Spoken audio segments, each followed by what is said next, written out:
Bienvenue dans l'émission Saveurs divines. Cette bonne nouvelle du royaume sera prêchée dans le monde entier pour servir de témoignage à toutes les nations. Alors viendra la fin. Ce pain céleste vous est présenté par Immaculée Niraneza.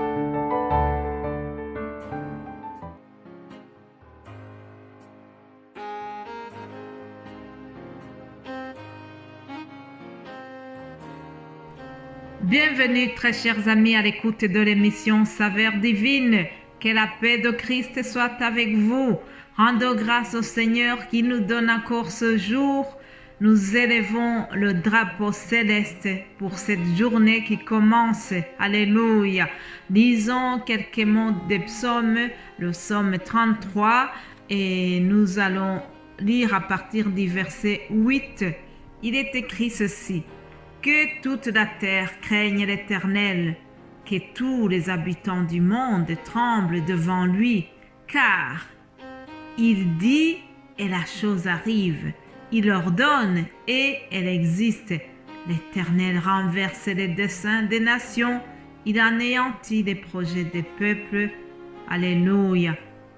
Et au verset 12 que j'aime beaucoup aussi, nous lisons ceci. Heureuse la nation dont l'Éternel est Dieu. Heureux le peuple qu'il se choisit pour son héritage. Alléluia. Nous sommes heureux, chers amis, parce que nous avons l'Éternel qui est notre Dieu. L'Éternel est tout-puissant. C'est lui le créateur de la terre et du ciel. Alléluia. Nous avons mis notre confiance en un Dieu tout-puissant. Alors nous pouvons en être fiers. Alléluia. Alors, continuons notre thème de la semaine qui est le Saint-Esprit. Nous allons largement parler sur le Saint-Esprit. Avant de rentrer dans le vif du sujet, je voudrais vous dire que le Saint-Esprit existe bien avant le jour de la Pentecôte. Il y a certains de mes élèves qui croient que le Saint-Esprit existe le jour de la Pentecôte. On pense que le Saint-Esprit est arrivé à exister le jour de la Pentecôte, mais c'est faux.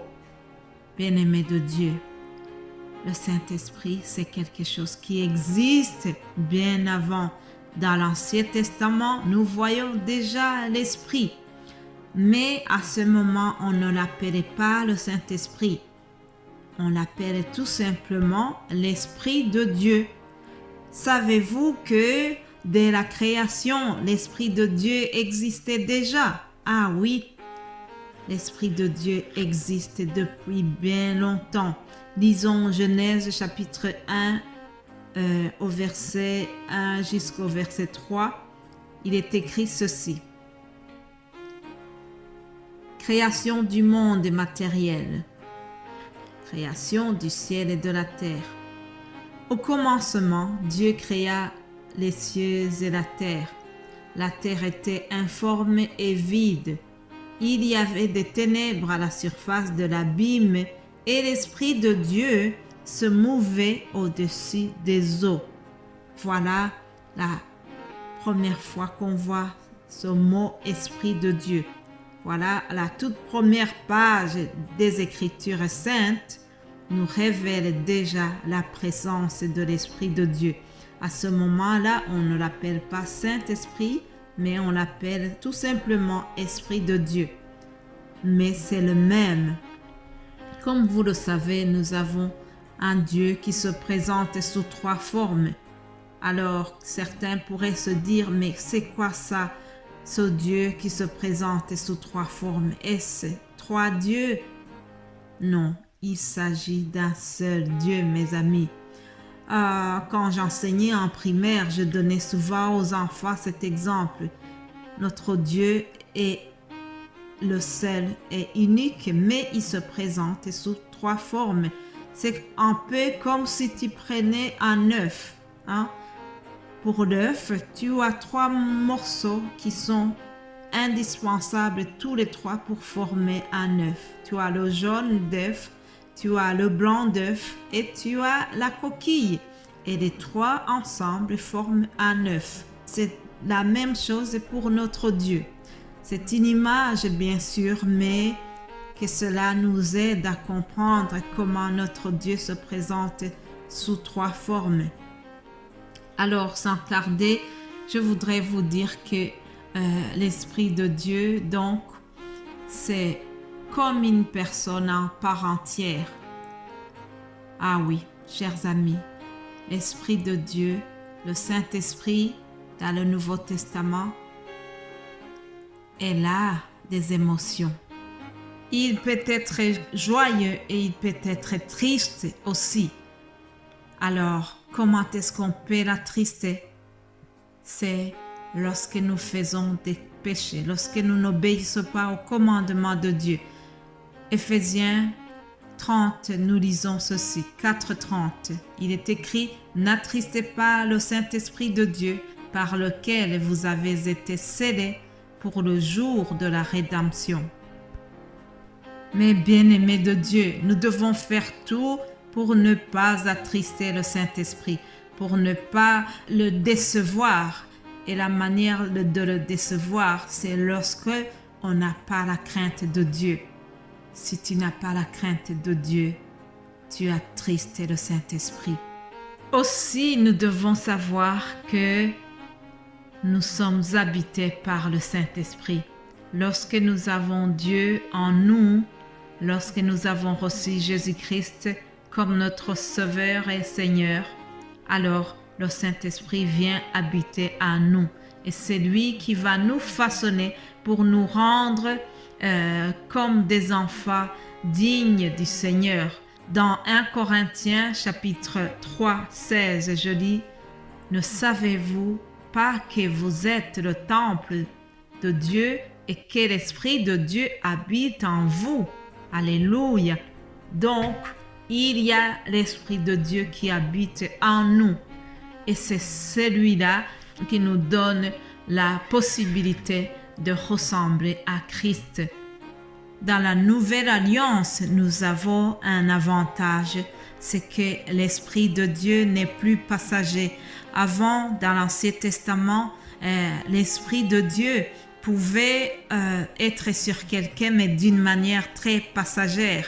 C'est ainsi que des gens comme le petit David a pu vaincre le géant Goliath. C'est par l'Esprit de Dieu. L'Esprit de Dieu lui a donné une force surnaturelle.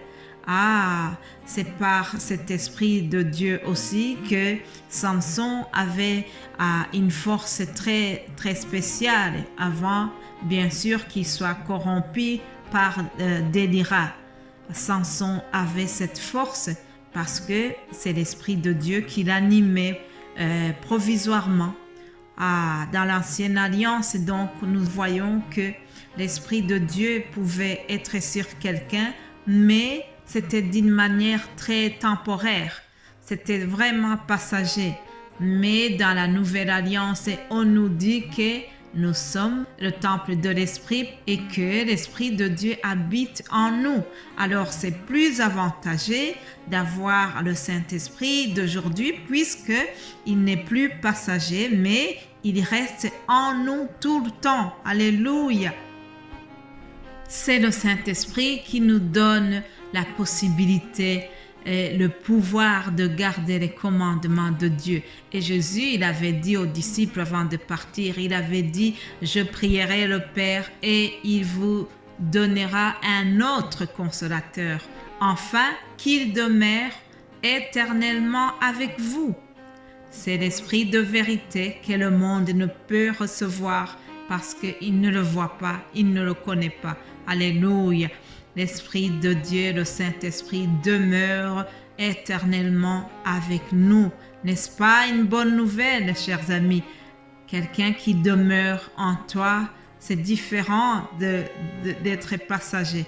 Nous avons l'avantage parce que aujourd'hui, le Saint-Esprit demeure éternellement en nous.